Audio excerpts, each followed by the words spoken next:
pertama, kejahatan secara de facto menguasai laut dengan pagar laut. Yang kedua, kejahatan ingin menguasai secara de jure wilayah laut dengan sertifikat laut. Saya bertanya kepada Pak Polisi, kenapa sampai hari ini Encon atau Gojali tidak ditangkap?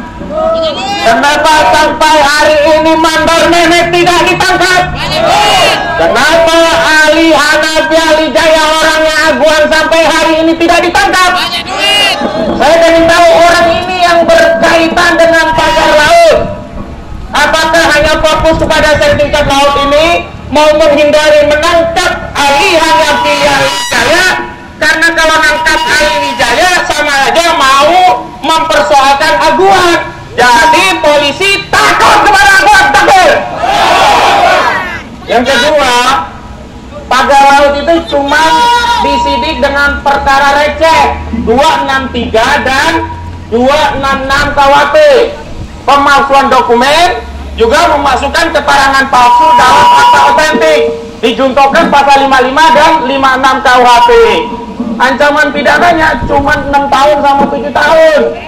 Biasanya polisi kalau nyidik perkara itu dicari perkara yang paling berat, yang ancamannya paling tinggi.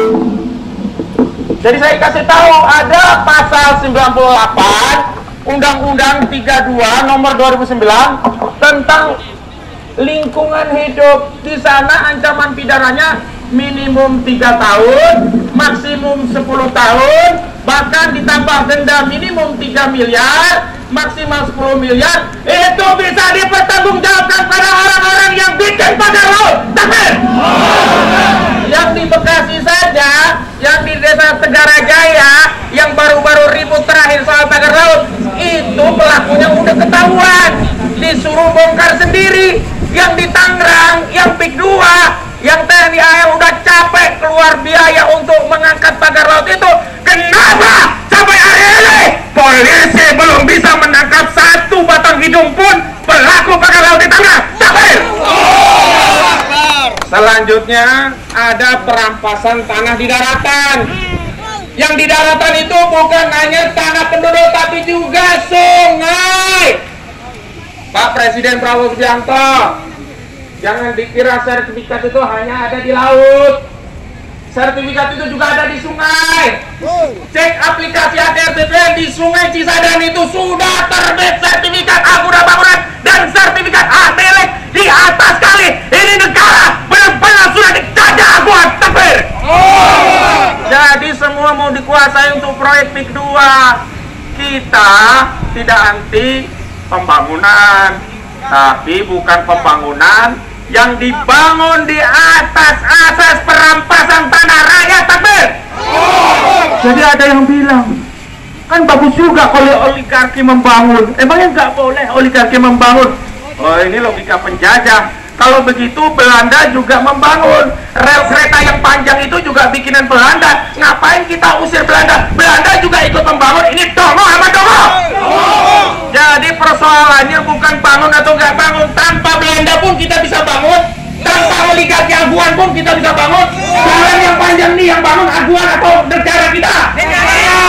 Ya, selat-selat gedung pemerintahan itu yang bangun Aguan atau negara kita? Jadi tidak ada urusannya pembangunan ini dengan penjajahan oligarki punya Aguan dan Antoni Salim. Jadi ini yang harus kita tegaskan.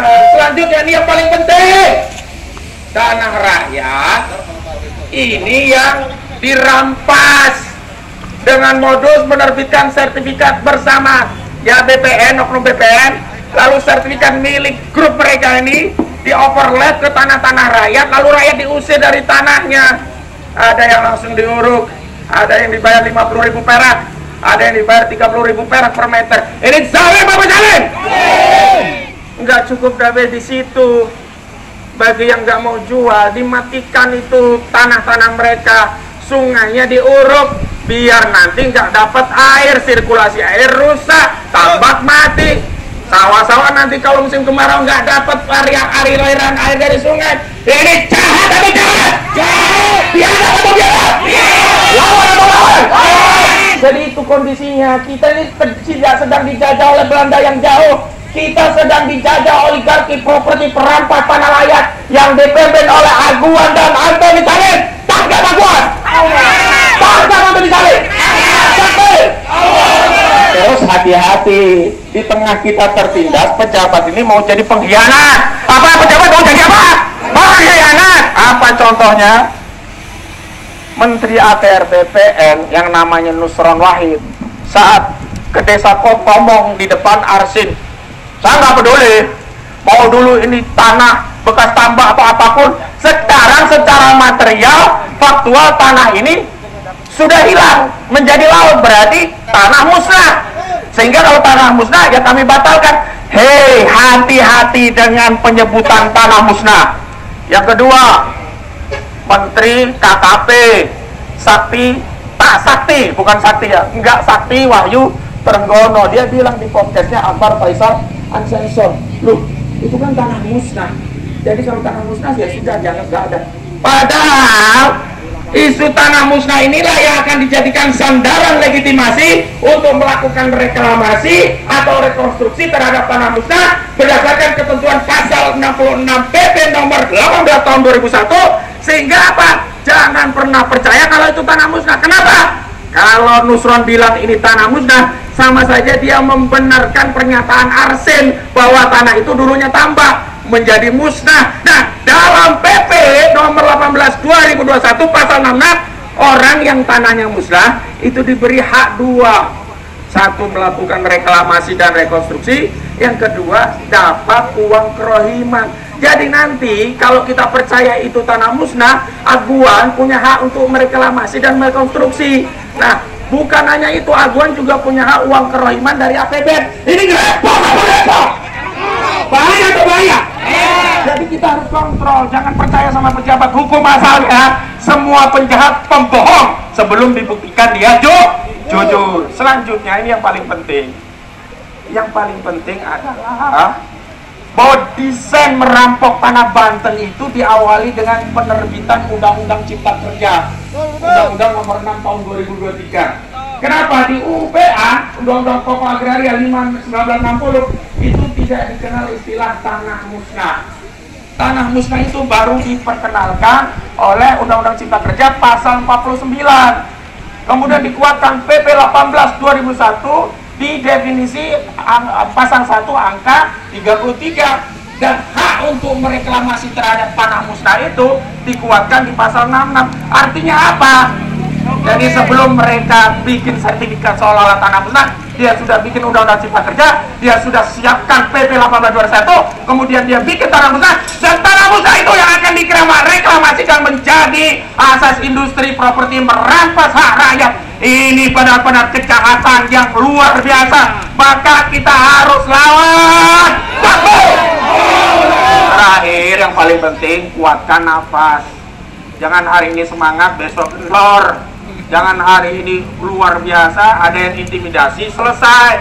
Jangan hari ini luar biasa, ada yang nawari cuan, besok selesai.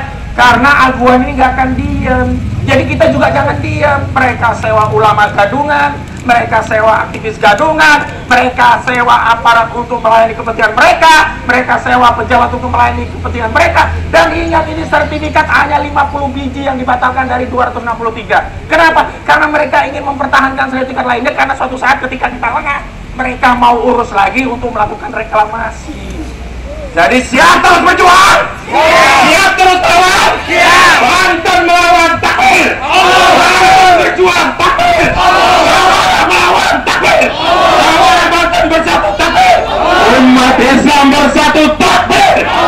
Assalamualaikum warahmatullahi wabarakatuh.